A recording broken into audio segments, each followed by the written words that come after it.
안녕하십니까. 정치공장입니다.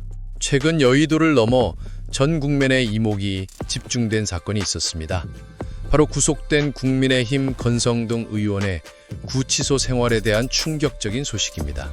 독방 배정을 기대했던 그의 계획은 무산되고 다인실에 수감됐다는 소식만으로도 파장이 컸습니다.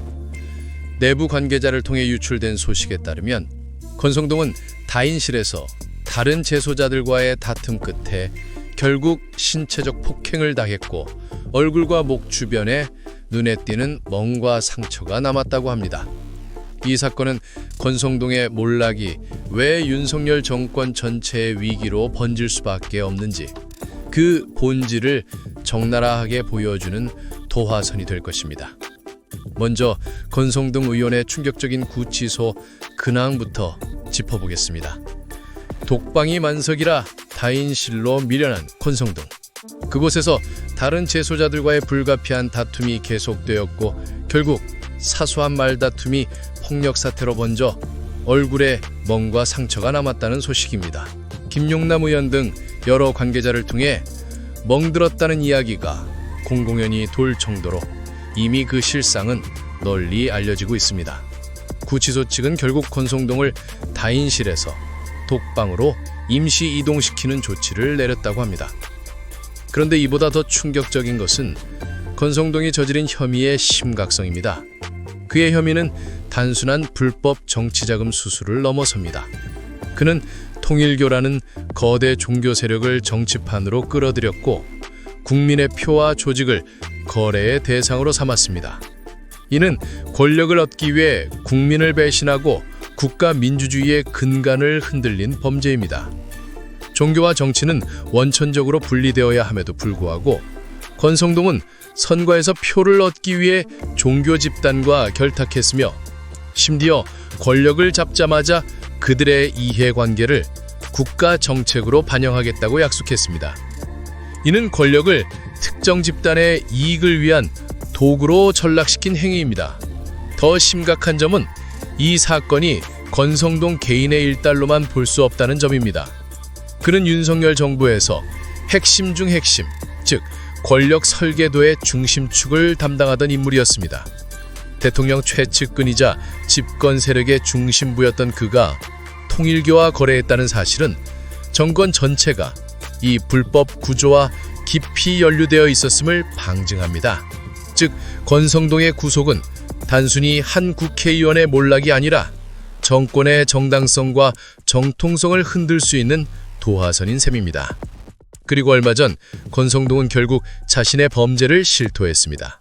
감옥이라는 현실 앞에서 버티기만 하던 그가 스스로 자폭을 선택한 것입니다. 그는 그동안 특검의 집요한 추궁에도 불법 정치자금 수수 혐의를 완강히 부인해왔지만 특검이 확보한 각종 증거와 진술이 쌓이면서 더 이상 버틸 수 없었고 결국 모든 것을 털어놓았습니다. 권성동은 자신이 윤석열 전 대통령과 통일교 윤영호 본부장의 직접적인 만남을 주선했다는 사실을 처음으로 인정한 것입니다. 이는 권력과 종교 집단의 불법적 결탁을 보여주는 증거입니다. 특히 권성동은 구체적인 날짜까지 공개했습니다. 2022년 3월 22일 대통령 당선자 신분이었던 윤석열이 인수위 사무실에서 통일교 윤영호 본부장을 맞이했고 권성동이 그 자리에 직접 동석했으며 윤 본부장을 안내한 사실까지 솔직히 실토한 것입니다. 이는 권력 핵심부와 거대 종교 세력 간의 결탁이 단순한 추측이 아니라 현실적으로 이루어졌다는 것을 보여주는 증언입니다. 즉 이번 실토는 권성동 개인의 일달이 아니라 정권 핵심부와 거대 종교 세력 간의 긴밀한 연결고리를 폭로한 사건입니다. 그동안 정치권과 언론이 예측만 하던 배후 관계가 이제 권성동의 입을 통해 명확히 드러난 셈입니다. 민주당 내부 관계자는 이렇게 말합니다. 권성동이 이미 자백을 해버린 만큼 수사망 안에 갇힌 다른 관련자들도 조만간 폭로에 나설 가능성이 높다. 이 관계자는 이어서 권성동이 스스로 입을 열어 윤석열 전 대통령과 통일교 사이에 은밀한 연결고리를 폭로했기 때문에 다른 피의자들도 자신을 보호하기 위해 추가 증언과 폭로를 준비하고 있다고 전했습니다. 이는 권성동의 자폭이 단순한 개인 고백이 아니라 내란 사건 전체를 흔드는 도화선이라는 의미입니다. 더 충격적인 정황은 특검팀이 확보한 자료입니다. 특검팀은 윤석열 정부 시절 국민의힘 당대회 앞두고 권성동뿐만 아니라 출마를 준비하던 다른 유력 정치인들까지 통일교사의 지원을 요청한 결정적 증거를 찾아냈습니다. 통일교 윤영호 씨의 문자 메시지에 따르면 여러 잠재 후보들이 교단과 접촉하며 사실상 조직적 지원을 요초했고 권성동이 윤심을 확보하고 있었다는 사실까지 명확히 기록되어 있습니다. 이는 통일교가 전방위적으로 정치권을 유착시키고 당대회 결과에 개입하려 했다는 결정적 증거입니다.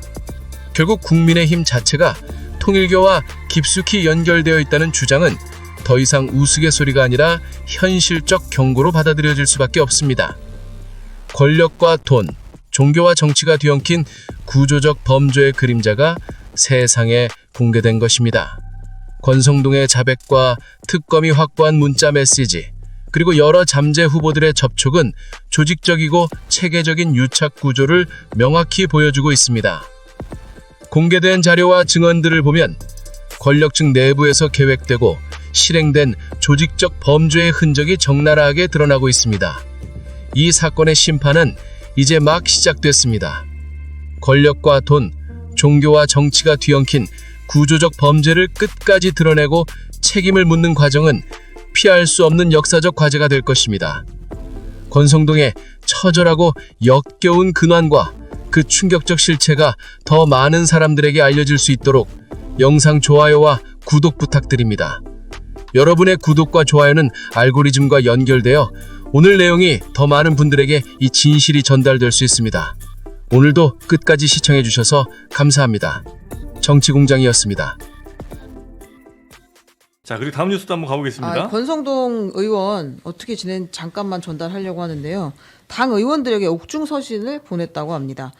반드시 진실을 밝히고 무죄를 받아낼 것이다. 제 개인의 억울함보다 더 큰 걱정은 핵심을 여기 있습니다. 당과 동지들에게 불어닥칠 탄압의 광풍이다라고 이야기했습니다. 네.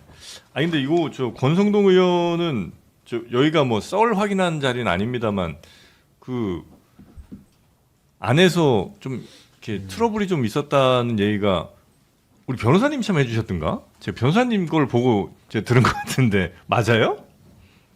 어떤 거요?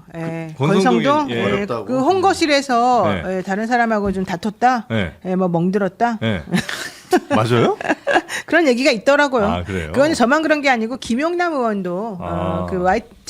JTBC 나가가지고 네. 그 얘기를 했었었고요. 그 얘기를 들은 사람들이 좀 있어요. 여러 멍들었다는 게 때려서요? 맞아서요? 맞으면 멍이 들지 때리면 아, 저 사람이 본인이 멍이 들었지. 멍들었다? 아. 본인 얼굴 여기가 멍들었다 이런 얘기가 있었다는 거죠. 그런 얘기가 저 인터넷에 많이 있길래 진짜 그런가? 왜냐면 그러긴 쉽지 않잖아요. 근데 이제 홍거실 처음 들어가 보면 이 잡범들이 사실은 잘 모를 수도 있고 군기 잡아야 되고 이러니까. 권성동 의원이 몇 선 의원인지 이런 거 모를 수 있고. 네, 그리고 권성동 의원이 좀 약간 태도가 일반적인 그 처음 들어오는 신입하고 다를 거 아니에요. 이렇게 자기가 그동안 해왔던 인생도 있고. 그렇겠죠. 예. 그러니까 이제 미리 들어와 있던 사람들 입장에서는 뭐야 이럴 거 아니에요. 그리고 보통은 범털들은 다 독방 갈 텐데 너는 범털이 아니니까 여기 왔겠지 이렇게 생각할 본거실 온 것만 있죠. 봐도. 네, 그럴 가능성이 좀 있죠. 너도 개털이네 이거요? 너나 나나 똑같은데 왜 그러냐 이제 이럴 수 있다. 근데 지금 뭐 독방에 있다는 근데 이제 얘기도 독방을 있고 해서, 옮긴다고 그때 예. 그랬어요. 그래서 하도 이제 문제도 많고 그래서 나오는 대로 주겠다. 이건 좀 확인이 좀 필요할 것 같아요. 독방은 생기는 대로 좀 옮겨주겠다. 왜냐면 처음에 홍거실에 있었던 건 맞아요. 알겠습니다. 여튼 지금 권성동 의원은 어떻게든 국민의힘에 도움을 좀 이끌어내려고 하는 것 같은데 국민의힘 여론 그 내부에서는 뭐 어떤 얘기들이 좀 있습니까? 이게 거의 얘기 안 해요. 근데 처음에 구속됐을 때 사실 네. 당에서 약간 좀 냉랭한 모습을 보였잖아요. 네. 그러니까 그때도 피냄새 맡은 상어 때 얘기를 그때도 했어요. 네. 그래서 이제 우리에겐 단결이 필요하다라는 거는 단결해서 날 좀 밀어줘. 그리고 나에 대해서 성명도 내고 도와줘. 그다음에 항의 집회도 하고 네. 시위할 때 내 이름도 언급하고 이래 줘라는 그런 요청이잖아요. 네. 근데 사실 거기에 대해서 굉장히 냉정하고 냉랭하게 답이 없었던 거죠. 네. 그러니까 지금 이번에도 편지 보면은 결국 나 다음에는 너희들이지 않냐. 그러니까 니들 이런 식으로 있으면 안 되고 나를 위해서 뭔가 좀 띄워줘야 돼.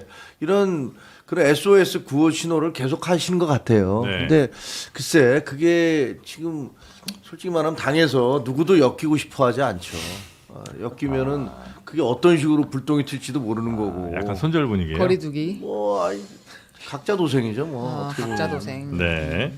하여튼 그래서 국민의힘에서는 뭐 이거에 대해서 나갈 만한 뭐라고 할 만한 지금 상황도 아닌 것 같고. 내용도 그렇고 명분도 네. 그렇고 사실 아직까지는 그게 없어서 네.